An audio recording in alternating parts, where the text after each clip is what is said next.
Gems. We love them. Unfortunately, most of us also waste them. Using gems inefficiently in the game is like having a faulty GPS system. Sure, you'll get there eventually, but you're going to take a lot longer than you should and you're going to use a lot more resources. On the other hand, using gems the right way is like having a perfect GPS system. You're going to take the fastest route that you could possibly take and you're going to save on a lot of resources. You'll be able to power up your troops a lot faster and take on challenges with ease. So sit back and relax while I show you guys the 6 best ways that you could use gems in Clash of Clans in the modern era. Now, those of you who are spending months at Town Hall 9 probably didn't pick up on this first tip, and that is to spend first on your builder huts. Builders will exponentially reduce the amount of time that you need to max your specific Town Hall, and I'm pretty sure that without them, you'll take about 5 years to max anyway. So unless you're trying to have a 5-year plan like Joseph Stalin, I highly recommend that you invest into your builders. It will take some time, especially if you're free to play, but I guarantee that if you're dedicated and you stick to it, it will be worth it in the end. I can always make you guys a free to play gem guide if you are interested. Most of you with the brain already probably knew that though, so the second thing that you should spend your gems on is the Book of Heroes from the trader shop for 500 gems. Upgrading your heroes by simply 1 level will make them 15 times stronger than they were before, and you'll get a ton of respect for it, so it's definitely worth all of your gems.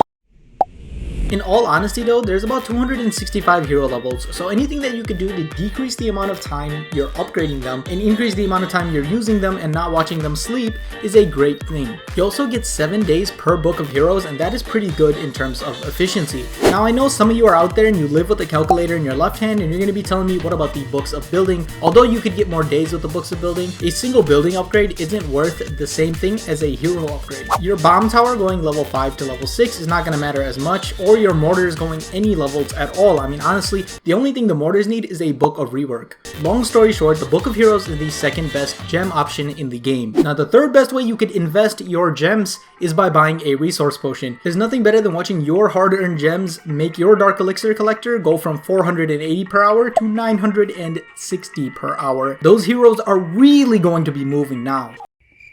I'm just joking, the resource potion is actually completely garbage. The training potion, however, is not. Coming in as a budget option, the training potion is only 25 gems and can turn your bad builder management into no problem at all. Not to mention, you can play for almost an hour straight with no interruptions with the training potion, which is really hard to do without this potion or without an addiction. Wasting builders and research time in Clash of Clans is actually really bad for your efficiency, so this training potion not only allows you to play for an hour, but it also could potentially save you from wasting a lot of time. Overall, the training potion is super useful in the right situations, and because of this, is one of the most valuable purchases you can make with your gems. The fourth best thing you could do with your gems is subscribing to the channel. I know that most of you are subscribed anyway, and there's no way that you forgot, and I know that all of you love me so much. Okay, the real fourth best thing is special events. This isn't technically available all the time, hence the term special, but sometimes you get 1 gem hero boost and 1 gem army boost, and basically this means you get a training potion for 4 gems. With about 30 gems and a day off, you could make more gold than I can make money in my entire life. Even the IRS might knock on your door asking how you made so much in Clash of Clans, to which of course you will respond by sending them a link to this video. I already went over why training potions are really helpful and they cost 25 gems, so it should be really clear to you that these deals are a great way to spend your gems and they are definitely worth the wait. Speaking of waiting for things, there's definitely one set of people you don't want to wait, and that is your clan. Let's face it, there's nothing worse than coming home from a long day of work, opening up your Clash of Clans, and then seeing that nobody filled your CC request for goblins or giants yet. First of all, I hope that didn't strike a chord with any of you, because if you're requesting goblins and giants in your CC, you just need to delete the game. But you get my point. The next best way to spend your gems is to donate.